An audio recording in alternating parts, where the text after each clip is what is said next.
Hello friends, अस्सलाम वालेकुम। आज हम पढ़ेंगे टाइप्स ऑफ वेव्स के बारे में, लेकिन इससे पहले हम वेव्स को रिमाइंड करते हैं। वेव क्या है? It is a disturbance that travels through a medium transporting energy and momentum from one location its source to another location without transporting matter. बेटा, वेव एक डिस्टर्बेंस है जो किसी मीडियम में से जब प्रोपेगेट करता है तो मोमेंटम और एनर्जी को ट्रांसपोर्ट करता है from one point two other points without transporting matter. जैसे कि आप यहाँ पर देख रहे हो कि ये एक वेव है जिसमें ये जो पार्टिकल्स हैं जब वाइब्रेट करते हैं तो डिस्टर्बेंस आगे जाता है। डिस्टर्बेंस अपने सोर्स वाले पॉइंट से दूसरे पॉइंट्स तक ट्रांसफ़र होता है और मोमेंटम और एनर्जी को कैरी करता है, पर मैटर कैरी नहीं करता। Waves can also be described as oscillations or vibrations about a rest position। हम waves को ऐसे भी बोल सकते हैं कि oscillation और vibration about a mean position are called wave, क्योंकि wave में पार्टिकल जब डिस्टर्ब होते हैं तो वो अपनी मीन पॉइंट के अबाउट ऑसिलेट करना शुरू कर देते हैं। वेव्स के टाइप्स कौन से हैं? तो बेसिकली वेव्स के 3 टाइप्स हैं। सबसे पहला जो है वो है mechanical wave. Those wave which require medium for their propagation. ऐसी वेव जो अपनी प्रोपेगेशन के लिए या पास होने के लिए मीडियम को ज़रूरी समझे तो उसको हम मैकेनिकल वेव्स बोलते हैं। For example sound. साउंड जो है वो मीडियम के बगैर ट्रेवल नहीं करती। उसके बाद है नॉन मैकेनिकल वेव्स। इसको हम इलेक्ट्रोमैग्नेटिक वेव भी बोलते हैं। Those wave which don't require medium for their propagation. ऐसी वेव्स जो मीडियम को ज़रूरी ना समझे, जिसकी प्रोपेगेशन के लिए मीडियम का होना ज़रूरी ना हो, तो हम उनको नॉन मैकेनिकल वेव्स भी बोलते हैं और इसका दूसरा नाम इलेक्ट्रोमैग्नेटिक वेव भी है। जैसे कि आप यहाँ पर देख रहे हो कि इस वेव के अंदर ये जो ब्लू और रेड कलर के पार्टिकल हैं ये एक्चुअली पार्टिकल नहीं हैं, इसमें ये इलेक्ट्रिकल और मैग्नेटिक फील्ड की ऑसिलेशंस हैं। तो मैकेनिकल वेव में पार्टिकल्स वाइब्रेट करते हैं, जबकि नॉन मैकेनिकल वेव में पार्टिकल्स के बदले इलेक्ट्रिकल और मैग्नेटिक फील्ड्स वाइब्रेट करती हैं। इसका एग्जांपल लाइट है। Matter waves. मैटर वेव्स को हम डी ब्रोगली वेव भी बोलते हैं। Waves associated with material particles such as electron, proton और human body ETC are called matter waves. Electron जब ऑर्बिट में चलता है तो उसके साथ एक वेव एसोसिएटेड होती है। ऐसी वेव को हम मैटर वेव बोलते हैं। डी ब्रोगली ने मैटर वेव की वेवलेंथ को कैलकुलेट करने के लिए एक इक्वेशन भी बताई है, जिसके मुताबिक वेवलेंथ जो है वो h/p के बराबर होती है। यहाँ पर लैम्डा जो है वो वेवलेंथ है, h जो है वो प्लांक्स कांस्टेंट है और p जो है वो उस पार्टिकल का मोमेंटम है जिसकी वेवलेंथ आप मालूम करने जा रहे हो। तो आइए अब हम इनको डिटेल में स्टडी करते हैं। सबसे पहले होती है मैकेनिकल वेव। मैकेनिकल वेव्स क्या है? ऐसा डिस्टर्बेंस जो ट्रेवल करता है through a medium as a result of constant periodic motion of the particles. ऐसा डिस्टर्बेंस जो किसी मीडियम में से ट्रेवल करे due to motion of particles, तो उसको हम मैकेनिकल वेव बोलते हैं।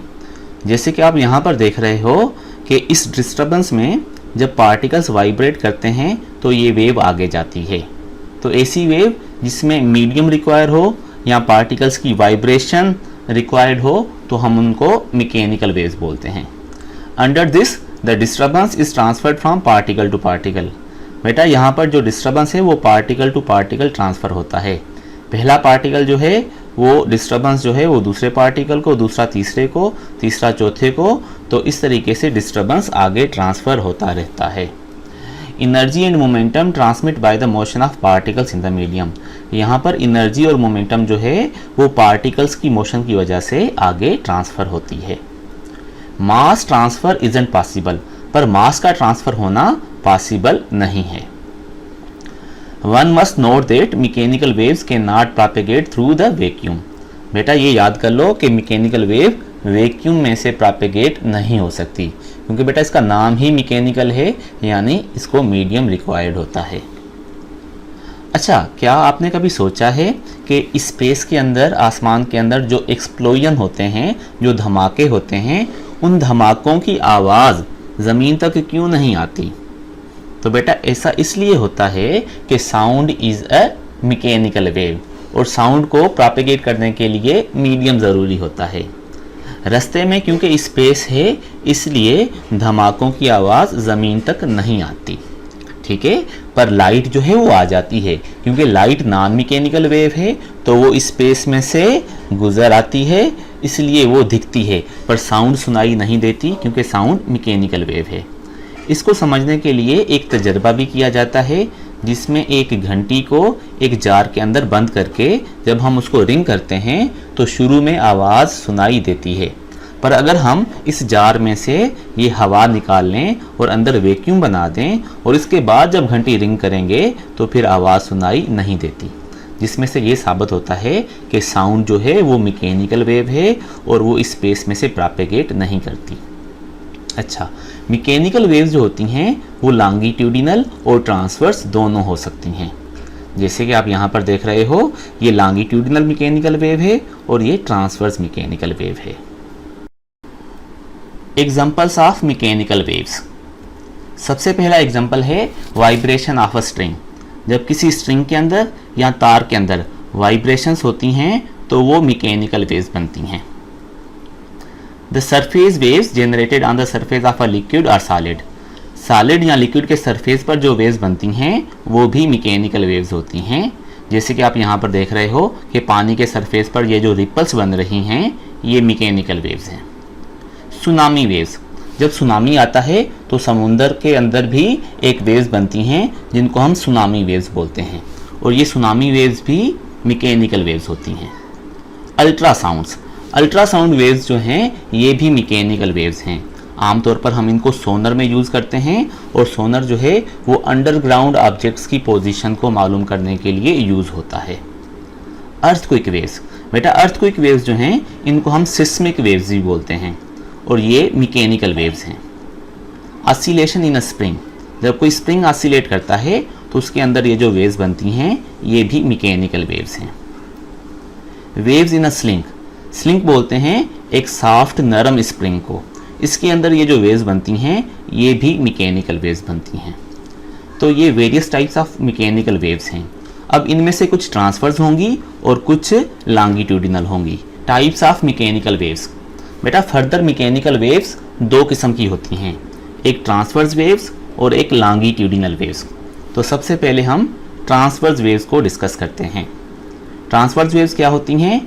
ऐसी वेव्स जिसमें particle of the medium move perpendicular to the direction of wave velocity. ऐसी वेव जिसमें पार्टिकल ऑफ द मीडियम और वेव वेलोसिटी एक दूसरे पर परपेंडिकुलर हो, यानी कि जिस डायरेक्शन में वेव जाए पार्टिकल उस पर राइट एंगल बनाकर वाइब्रेट करें, तो ऐसी वेव को हम ट्रांसवर्स वेव बोलते हैं। For transverse wave to occur we require a very concrete and rigid medium. बेटा याद कर लो कि ट्रांसवर्स वेव जो है वो कॉन्क्रीट और रिजिड मीडियम में से ट्रांसफर होती है। Therefore transverse waves only propagate through solids. यही वजह है कि ट्रांसवर्स वेव सिर्फ सॉलिड में से प्रोपेगेट करती हैं, जबकि लिक्विड और गैसेस में या फ्लूइड वगैरह में से ये पास नहीं होती, क्योंकि लिक्विड और गैस जो हैं वो कॉन्क्रीट और रिजिड नहीं होते सॉलिड की तरह। ट्रांसवर्स वेव में बी mechanical as well as non mechanical. बेटा ये मैकेनिकल भी हो सकती हैं और नॉन मैकेनिकल भी हो सकती हैं। जैसे यहाँ पर ये पार्टिकल्स वाइब्रेट करते हैं, इस वजह से ये मैकेनिकल ट्रांसवर्स वेव है, जबकि यहाँ पर इलेक्ट्रिकल और मैग्नेटिक फील्ड ऑसिलेट करती हैं, इस वजह से ये वेव भी ट्रांसवर्स तो है पर नॉन मैकेनिकल ट्रांसवर्स वेव है। ट्रांसवर्स वेव जो है उसके अंदर क्रेस्ट और ट्रफ बनते हैं। क्रेस्ट जो है वो मीन पोजीशन से ऊपर वाले पार्ट को बोला जाता है, जबकि जो ट्रफ होता है वो पार्टिकल्स का वो पोर्शन होता है जो मीन पोजीशन से इस हॉरिजॉन्टल लाइन से नीचे वाला पोर्शन हो। Examples of transverse wave. सबसे पहला एग्जांपल है ripples on the surface of water. पानी की आउटर सरफेस पर जो रिपल्स बनती हैं वो ट्रांसवर्स वेव होती हैं। आप बोलोगे सर ने अभी बोला कि पानी के अंदर ट्रांसवर्स वेव नहीं बनती, तो बेटा पानी के अंदर नहीं बनती, पानी के आउटर सरफेस पर बन सकती हैं। तो रिपल्स जो होते हैं वो आउटर सरफेस पर होते हैं, इस वजह से वो ट्रांसवर्स वेव्स होते हैं। वाइब्रेशन इन अ स्ट्रिंग, जब किसी तार या रस्सी के अंदर स्ट्रिंग के अंदर जो वाइब्रेशंस होती हैं वो भी ट्रांसवर्स वेव्स होती हैं। बेटा याद कर लो कि स्ट्रिंग और स्प्रिंग में फ़र्क है। स्प्रिंग जो हैं उनके अंदर आमतौर पर लॉन्गिट्यूडिनल वेव बनती हैं, जबकि जो स्ट्रिंग होता है उसके अंदर ट्रांसवर्स वेव बनती हैं। Seismic S wave, earthquake waves जो होती हैं उनको हम सिस्मिक वेव्स भी बोलते हैं। इसके दो किस्म होते हैं, एक एस वेव्स और एक पी वेव्स। बेटा जो सिस्मिक एस वेव्स होती हैं वो ट्रांसवर्स वेव होती हैं। अब हम लॉन्गिट्यूडिनल वेव को समझते हैं। In longitudinal waves the vibrations are parallel to the direction of wave travel, यानी ऐसी वेव जिसमें मीडियम के पार्टिकल वाइब्रेट करें parallel to the direction of wave travel. जैसे कि यहाँ पर आप देख रहे हो, ये स्प्रिंग उसी डायरेक्शन में कंप्रेस और रेयरफाई होता है जिस डायरेक्शन में डिस्टर्बेंस आगे जाता है। तो ऐसी वेव को हम लॉन्गिट्यूडिनल वेव बोलते हैं। They can propagate through solid, liquid and gases. बेटा ये सारे मीडियम में से प्रोपेगेट कर सकती है पर वैक्यूम में से नहीं करती। ठीक है, जो ट्रांसवर्स वेव होती हैं वो सिर्फ सॉलिड में से प्रोपेगेट करती हैं, जबकि लॉन्गिट्यूडिनल वेव सारे मीडियम में से प्रोपेगेट करती हैं सिवाय वैक्यूम के। All longitudinal waves are mechanical waves only. Transverse wave non mechanical हो सकती हैं पर लॉन्गिट्यूडिनल वेव सारी की सारी मैकेनिकल वेव्स होती हैं। क्योंकि सारी लॉन्गिट्यूडिनल वेव्स जो हैं वो मैकेनिकल वेव होती हैं, इसलिए इनमें से कोई भी जो है वो स्पेस में से प्रोपेगेट नहीं कर सकती। ट्रांसवर्स वेव में क्रस्ट और ट्रफ होता है, जबकि लॉन्गिट्यूडिनल वेव में कंप्रेशंस और रेयरफेक्शंस बनते हैं। Compressions are the region of high pressure due to the particles being closer together. बेटा कंप्रेशन जो है वो हाई प्रेशर रीजन होता है क्योंकि उसके अंदर पार्टिकल क्लोज होते हैं, जबकि जो रेयरफेक्शंस होता है वो लो प्रेशर रीजन होता है क्योंकि उसके अंदर पार्टिकल जो होते हैं वो दूर होते हैं, स्प्रेड अपार्ट होते हैं। एग्जाम्पल्स ऑफ लॉन्गिट्यूडिनल वेव, सबसे पहला एग्जाम्पल है साउंड वेव। तो ये जो साउंड वेव है ये लॉन्गिट्यूडिनल वेव होती है। उसके बाद अल्ट्रासाउंड वेव्स, अल्ट्रासाउंड वेव्स जो हम सोनर में यूज़ करते हैं ये भी लॉन्गिट्यूडिनल वेव है। वेव्स ऑन अ स्प्रिंग, ये स्प्रिंग के अंदर जो वेव्स होती हैं ये लॉन्गिट्यूडिनल होती हैं। आमतौर पर स्ट्रिंग जो होता है उसके अंदर वेव्स ट्रांसवर्स होती हैं और स्प्रिंग के अंदर लॉन्गिट्यूडिनल वेव्स होती हैं। तो स्ट्रिंग और स्प्रिंग में फ़र्क करना सीखो। उसके बाद ये जो अर्थक्वेक वेव्स होती हैं, सिस्मिक वेव्स, ये दो किस्म की होती हैं। जो सिस्मिक एस वेव है वो ट्रांसवर्स थी, यहाँ पर ये जो सिस्मिक पी वेव है ये लॉन्गिट्यूडिनल वेव है। ये इंपॉर्टेंट पॉइंट आप नोट कर लें कि generally waves moving through a solid medium can either be longitudinal और transverse, but the wave which travel through fluid mediums such as liquid और gas are always longitudinal waves. इसका मतलब है कि ऐसी वेव जो सॉलिड में से ट्रेवल करती हैं वो लॉन्गिट्यूडिनल भी हो सकती हैं और ट्रांसवर्स भी हो सकती हैं, पर ऐसी वेव जो फ्लूइड में से मूव करती हैं जैसे लिक्विड या गैस वगैरह तो वो सिर्फ लॉन्गिट्यूडिनल होती हैं। In other words longitudinal waves सारे मीडियम में बन सकती हैं सिवाय वैक्यूम के, पर जो ट्रांसवर्स वेव होती हैं वो सिर्फ सॉलिड में बनती हैं। ट्रांसवर्स वेव लिक्विड में नहीं बन सकती, पर यह बात भी समझ लो कि लिक्विड का मतलब है कि लिक्विड के अंदर नहीं बन सकती। ये जो रिपल्स होते हैं पानी के सरफेस पर ये ट्रांसवर्स वेव ही होते हैं। तो आउटर सरफेस पर ट्रांसवर्स वेव बन सकती हैं, इवन लिक्विड के आउटर सरफेस पर पानी के अंदर, जैसे कि ये सोनर होता है, इस किस्म की वेव्स जो पानी के अंदर बनती हैं दे मस्ट बी लॉन्गिट्यूडिनल। ये सोनर जो है ये कभी भी ट्रांसवर्स नहीं हो सकता क्योंकि ये पानी के अंदर बन रहा है। अब हम एक और पॉइंट नोट करते हैं, वेव का किस्म कोई भी हो और टाइप कोई भी हो, यानी लॉन्गिट्यूडिनल वेव हो या ट्रांसवर्स वेव हो, और फिर भली वो सॉलिड में, लिक्विड में या गैस वगैरह में बने, इन सारी वेव्स के लिए कुछ इसेंशियल कंडीशंस होती हैं मीडियम की फॉर देयर प्रोपेगेशन।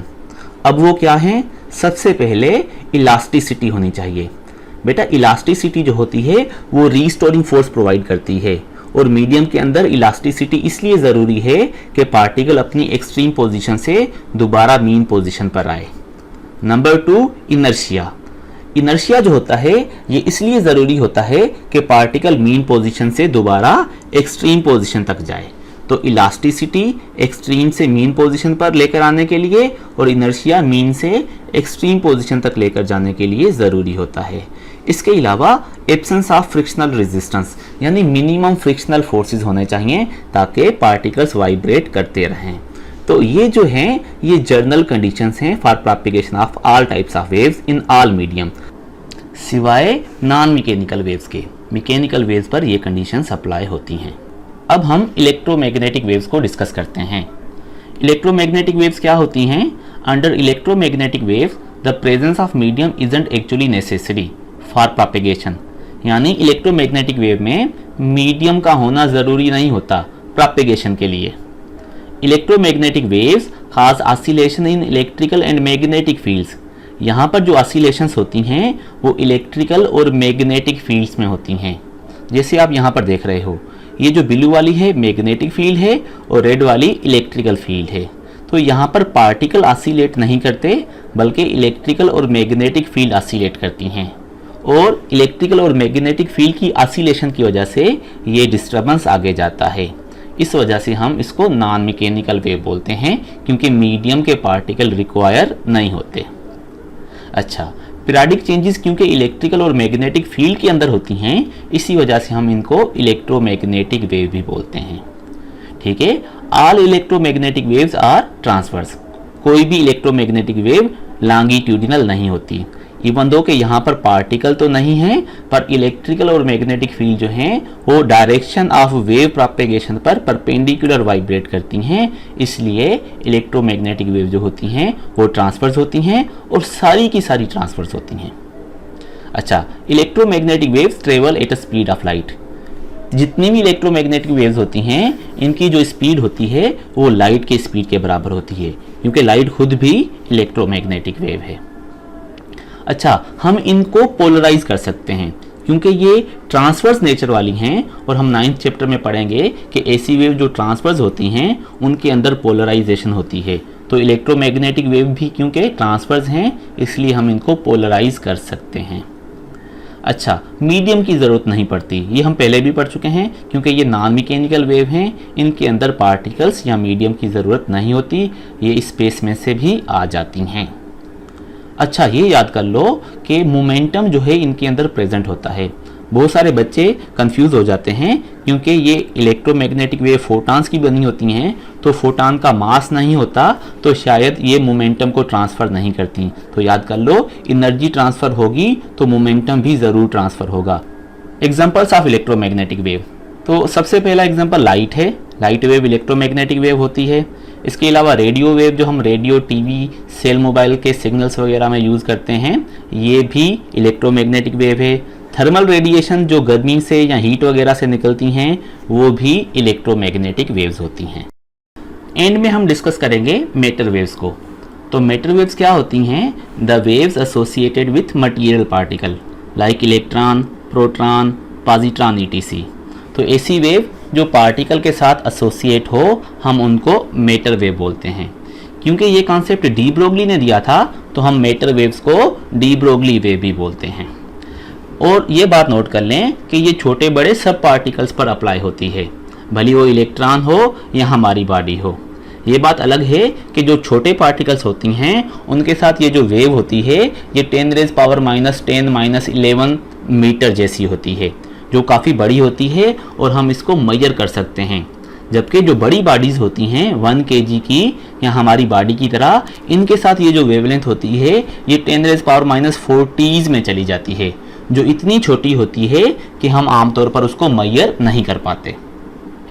आपने देखा होगा कि जब इलेक्ट्रॉन अपने ऑर्बिट में रिवॉल्व करता है तो वो वेव की तरह भी बिहेव करता है, यानी एक्चुअली उसको ड्यूअल नेचर होता है। तो डी ब्रोगली ने मैटर के ड्यूअल नेचर को इंडिकेट किया, और डी ब्रोगली ने यह भी बताया कि इस पार्टिकल के साथ जो वेवलेंथ होती है उसको कैसे कैलकुलेट करना है। तो इसके लिए उसने एक इक्वेशन बताई जो बराबर होती है lambda is equal to h/p। यहाँ पर लैम्डा जो है वो वेवलेंथ को इंडिकेट करता है, h जो है वो प्लैंक्स कांस्टेंट है, और ये जो p है ये मोमेंटम ऑफ द पार्टिकल है। बेटा ये बात याद कर लें कि मैटर वेव की जो फ्रीक्वेंसी होती है ना, वो उनकी काइनेटिक एनर्जी पर डिपेंड करती है। ठीक है, तो frequency of such waves directly relies to their kinetic energy. इसी के साथ आज का हमारा ये टॉपिक कंप्लीट होता है। आई होप कि आप लोगों ने ये एंजॉय किया होगा।